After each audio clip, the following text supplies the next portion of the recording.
नाज़रीन ग्रामी, आप सब जानते हैं कि दूसरी जंग अजीम के दौरान हिटलर की लेबॉर्ट्री में एटम बम बनाया गया और उसे अमेरिका ने अमली शक्ल में दुनिया के सामने नमूदार किया।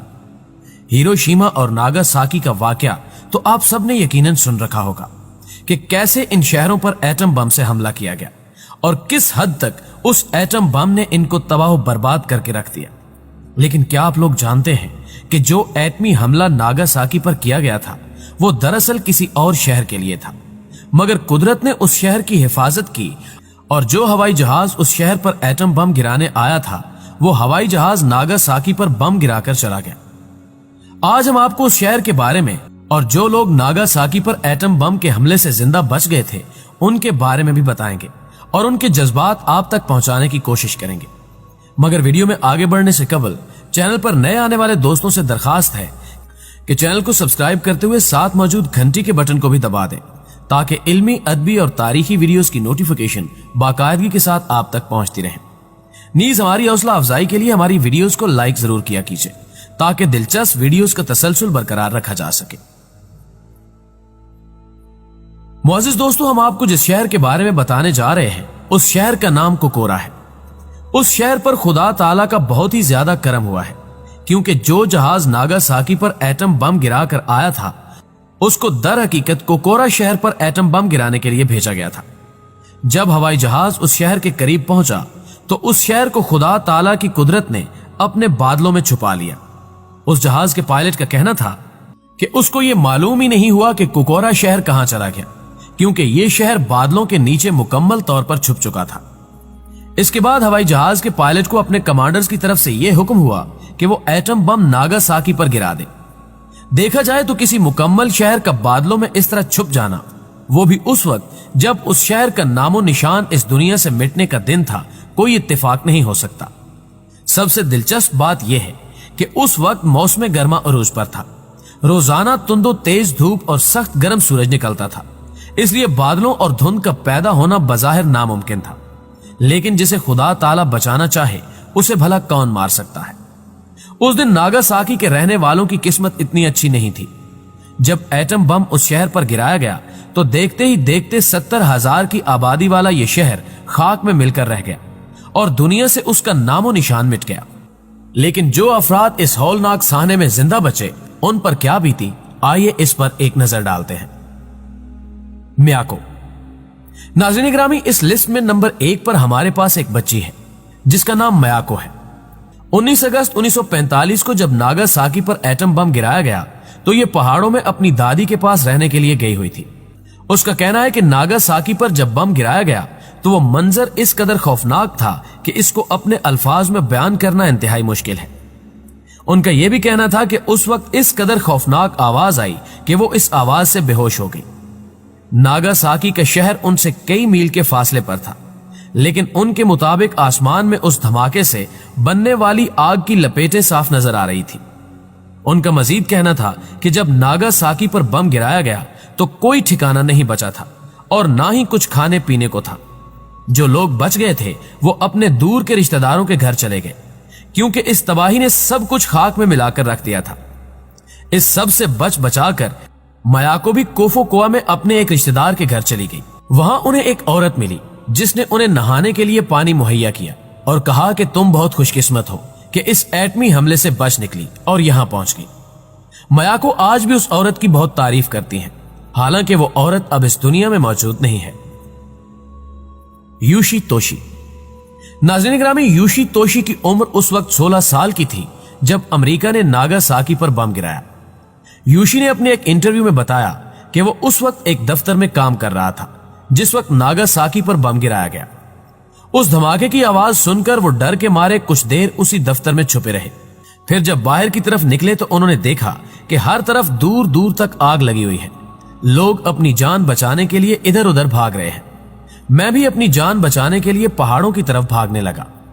उनके मुताबिक वो मंजर किसी कयामत से कम नहीं था कि पहाड़ों में जो जिंदा लोग बच गए वो इस कदर झुलसे हुए थे कि उन्होंने एक औरत की मदद करना चाही जिसके बाजू मुकम्मल तौर पर जल चुके थे, और जब उन्होंने उस औरत को पकड़ने के लिए हाथ बढ़ाया तो उनके हाथ में उस औरत की जिल्द आ गई और वो औरत पहाड़ से नीचे गिर गई।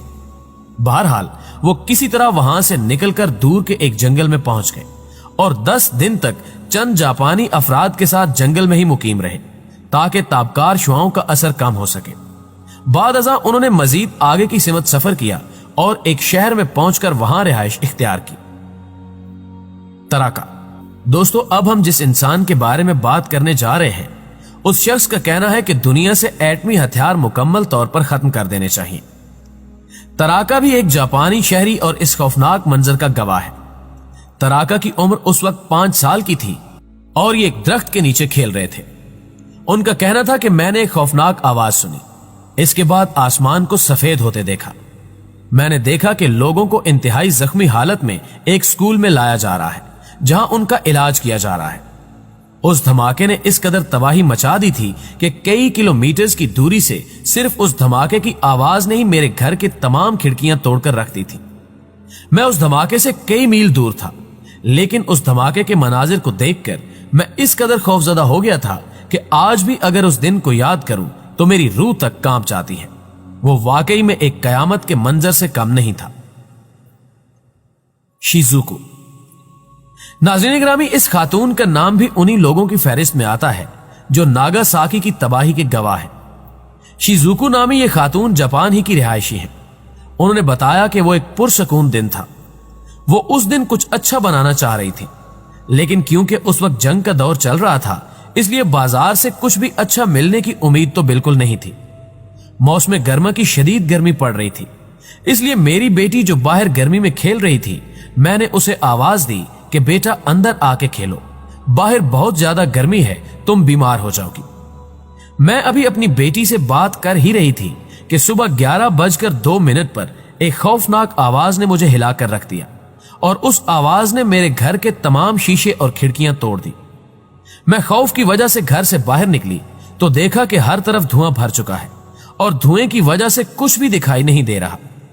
धुआं कुछ कम हुआ और कुछ दिखाई देने लगा तो मैंने लोगों के चीखों की आवाजें सुनी। वो पुकार रहे थे कि हमारे घर पर एटम बम से हमला किया गया है। मैंने अपने घर के सामने वाले पहाड़ की तरफ देखा जो कभी सरसब्जो शादाब हुआ करता था, लेकिन उस वक्त वो मुकम्मल तौर पर आग से लबरेज था। मैंने उस पर एक काली लाइन भी देखी जो उस पर चलने वाले इंसानों की थी जो अपनी जान बचाने के लिए उस आग में से बचकर भाग रहे थे। उस वक्त को याद करना भी किसी तकलीफ से कम नहीं। उस तबाही को कोई भी अपने अल्फाज के अंदर नहीं समेट सकता। उस हौलनाक मंजर की दुरुस्त मंजर कशी वही कर सकता है जो उससे गुजरा हो। शीमू हीरा। प्यारे दोस्तों, शीमू हीरा उस वक्त एक छोटी सी बच्ची थी जब अमेरिका ने जापान पर यह जुल्म ढाया था। उनके मुताबिक वो एक खौफनाक दिन था। कुछ साल कबल शीमू हीरा नामी इस खातून को एक कॉन्फ्रेंस में दावत दी गई और उन्हें अपने जज्बात शेयर करने का कहा गया। तो उन्होंने कहा कि आप सब लोग यहां इस वक्त उस तबाही को जानने के लिए आए हैं, लेकिन मैं यहां इसलिए नहीं आई। कुछ साल बाद उस एटमी हमले में बचने वाला कोई इंसान जिंदा नहीं रहेगा और आप सब लोग किस्से, कहानियों, किताबों और अपने आबाओ अजदाद से इस वाक़े के बारे में पूछा करेंगे। लेकिन लोगों के बहुत ज्यादा इसरार करने पर उन्होंने बताया कि मैं बचपन से ही एक डॉक्टर बनना चाहती थी और मैं इसके लिए बहुत ज्यादा मेहनत भी किया करती थी, क्योंकि उस वक्त जंग का दौर चल रहा था तो जिंदगी गुजारने के लिए कुछ ज्यादा वसाइल न थे। वो एक बहुत ही मुश्किल दौर था। हम अपने छोटे से ख्वाब को पूरा करने के लिए रात की मामूली सी रोशनी में भी किताबें पढ़ लिया करते थे और घास फूस खाकर भी गुजारा कर लिया करते थे। उस वक्त हम स्कूल में ही थे जब हमें यह मालूम हुआ कि अमेरिका ने एटम बम तैयार कर लिया है और उसे हिरोशिमा पर गिरा दिया गया है। हम ये जानकर खुदा का शुक्र अदा करने लगे कि वो शहर हिरोशिमा था, नागासाकी नहीं। जिंदगी मामूल के मुताबिक चल रही थी कि अचानक एक दिन अमेरिका ने नागासाकी पर बम गिरा दिया और मैं उस वक्त स्कूल में ही मौजूद थी। दोस्तों, शीमू हीरा ने मजीद बताया कि 11:02 पर एक तेज और खौफनाक आवाज ने हम सबको खौफजदा कर दिया। हमने देखा कि आसमान में एक बहुत ही ऊंची और सफेद लहर उठी और वो आहिस्ता आहिस्ता हम लोगों की तरफ बढ़ रही थी। उसने हमारे स्कूल की इमारत को तबाह और बर्बाद करके रख दिया। उस तबाही ने मेरे साथियों और असातिज़ा समेत सबकी जान ले ली। मैं ये सोचकर हैरान थी कि उन सब में खुदा